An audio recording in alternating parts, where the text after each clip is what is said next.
दोस्तों, दुनिया में डायरेक्ट सेलिंग बिजनेस बहुत ही खूबसूरत और प्यारा बिजनेस है। लेकिन भारत के अंदर इस बिजनेस को लेकर के कई सारे लोग नकारात्मक तरीके से इसको देखते हैं। लोग इसके बारे में अलग अलग तरीके के नकारात्मक विचार रखते हैं, जिसमें कई लोग बोलते हैं कि ये बेवकूफ़ बनाने का काम है, इस काम को करने से कई लोग बर्बाद हो जाते हैं और इस काम को करने से बढ़िया है कि आप कोई छोटा मोटा काम कर लो या नौकरी कर लो।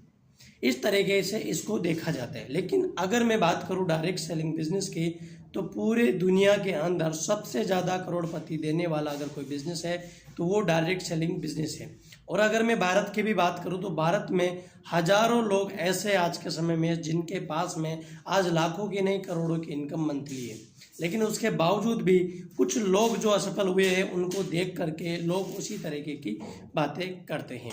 तो आज की इस वीडियो में मैं बात करने वाला हूं कि ऐसा क्या कारण है जिसकी वजह से लोग इस बिजनेस को नेगेटिव तरीके से देखते हैं और इसमें काम करने से डरते हैं। मैं हूं आपका दोस्त धर्मेंद्र कुमार, आप देख रहे हैं हमारा आज का बहुत ही प्यारा वीडियो। तो चलिए शुरू करते हैं। सबसे पहली बात है, सबसे पहला point, lack of understanding.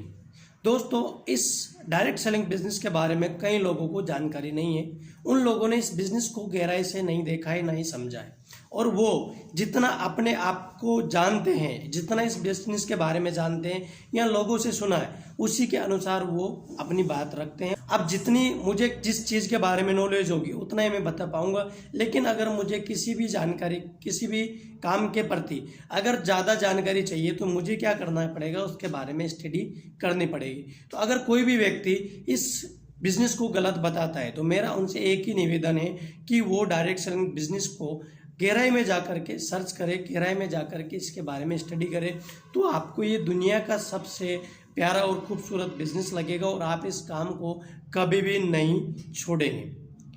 Number 2, नकारात्मक अनुभव। दोस्तों, डायरेक्ट सेलिंग बिजनेस में कई सारी कंपनियां आई हैं और कई सारे ऐसे लोग आए जिन्होंने इस डायरेक्ट सेलिंग बिजनेस को गलत तरीके से लोगों के सामने रखा है। और कुछ कंपनियों ने लोगों के साथ में फ्रॉड किया, गलत तरीके से चीट किया। इसकी वजह से लोगों ने मानस बना लिया कि एक कंपनी ने गलत किया, इसके मतलब सभी कंपनियां गलत है।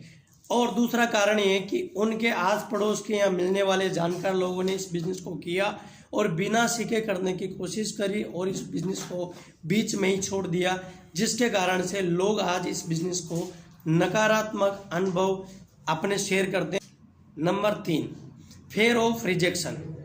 दोस्तों, जब हम डायरेक्ट सेलिंग बिजनेस को करते हैं तो डायरेक्ट सेलिंग बिजनेस को करने पर हमें अलग अलग तरीके के लोगों से मिलना होता है और कई सारे लोग हमें मना कर देते हैं। कई सारे लोग हमारे बिजनेस में आने के लिए तैयार नहीं होते हैं और जब कोई नया व्यक्ति लोगों के पास जाता है और लोग उसे मना कर देते हैं तो उसको डर लगता है कि अगर मैं किसी के पास जाऊंगा तो कहीं मेरी फेस वैल्यू खराब ना हो जाए।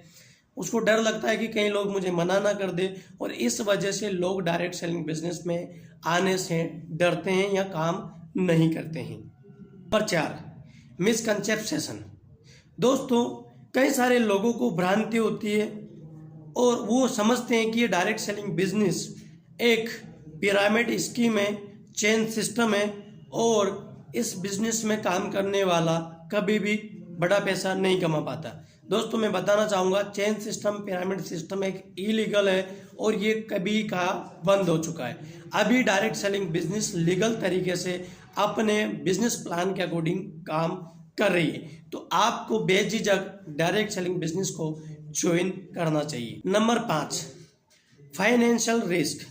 दोस्तों, जब आप किसी व्यापार को शुरू करते हैं तो आपको शुरुआत में उसमें कहीं ना कहीं फाइनेंशियल रिस्क लेना पड़ता है, आपको कुछ पैसा इन्वेस्ट करना होता है। लेकिन यहाँ पर डायरेक्ट सेलिंग बिजनेस में फाइनेंशियल रिस्क कुछ भी नहीं होता है। यहाँ पर आपको अपने खुद की डेवलपमेंट के ऊपर, आपको एजुकेशन के ऊपर आपको खर्चा करना होता है। इससे भी कई सारे लोग डरते हैं कि कहीं अगर मैंने पैसा खर्च किया और मान लो मेरा बिजनेस नहीं चला तो कहीं ना कहीं मैं असफल हो जाऊंगा और लोग मेरे बारे में अलग अलग तरीके की बातें करेंगे।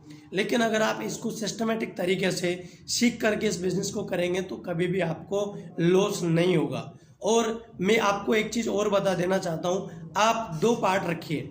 एक पार्ट में आप अपना जो भी खर्चा होता है वो रखिए, दूसरे पार्ट में आप अपनी इनकम रखिए। जब भी आप देखेंगे, अगर आपने बिजनेस को सीखा है अच्छी तरीके से और काम किया है, तो आपकी जो खर्चा है वो इनकम से कभी भी ज़्यादा नहीं हो सकता है। Last number 6, fresher of recruit. कई सारी कंपनियां इस तरीके से काम करती है कि वो अपने एसोसिएट को प्रेशर करती है कि आप ज़्यादा से ज़्यादा लोगों को एसोसिएट करो, यह मंथ में इतना बिजनेस आपको करना पड़ेगा, तब जाकर के आपको इतनी इनकम मिलेगी, आपको मंथ में इतना प्रोडक्ट आपको खरीदना पड़ेगा, तब जाकर के आपको इनकम मिलेगी। और इस तरीके का प्रेशर की वजह से भी कई सारे लोग इस बिजनेस में आने से डरते हैं। उनको लगता है कि अगर मैं इस बिजनेस में आया और अगर मैंने खरीदा नहीं तो मुझे इनकम नहीं मिलेगी, अगर मैंने इतना काम नहीं किया तो मुझे इनकम नहीं मिलेगी। इस वजह से भी लोग डायरेक्ट सेलिंग बिजनेस में आने से डरते हैं। दोस्तों, ये 6 कारण हैं जिसकी वजह से डायरेक्ट सेलिंग बिजनेस को लोग करने से डरते हैं। लेकिन अगर आप एक अच्छी प्रोडक्ट बेस्ड कंपनी के अंदर, जो आपको किसी तरह का प्रेशर नहीं करती, जिसमें लो इन्वेस्टमेंट है और आपको सिखाने के ऊपर फोकस करती है, और एक अलग तरीके का प्रोडक्ट अगर उस कंपनी में है, तो आप सीखते हुए इस बिजनेस को करेंगे तो आपको बेहतरीन तरीके से सफलता मिलेगी और आप डायरेक्ट सेलिंग बिजनेस में एक बड़ा मुकाम हासिल कर पाएंगे। अगर ये डर उनके दिमाग से निकाल दिया जाए कि आपको किसी तरह का इन्वेस्ट नहीं करना, किसी तरह का आपको प्रेशर में काम नहीं करना है, आप ये पिरामिड सिस्टम नहीं है, ये बुरा जो लीगल सिस्टम है और लीगल तरीके से कंपनी काम करती है और यहाँ पर लोगों का रिजेक्शन इस तरह से हम हैंडल कर सकते हैं, तो आप समझिए कि सामने वाला व्यक्ति आपके साथ आएगा नहीं, आपके साथ लाइफ टाइम काम करने वाला है। तो कैसी लगी जानकारी? अच्छी लगी है तो लाइक कीजिए, शेयर कीजिए और चैनल पर फर्स्ट टाइम विजिट करें तो चैनल को सब्सक्राइब करके ऑल नोटिफिकेशन ऑन कर दीजिए। Thank you. जय हिंद, जय भारत।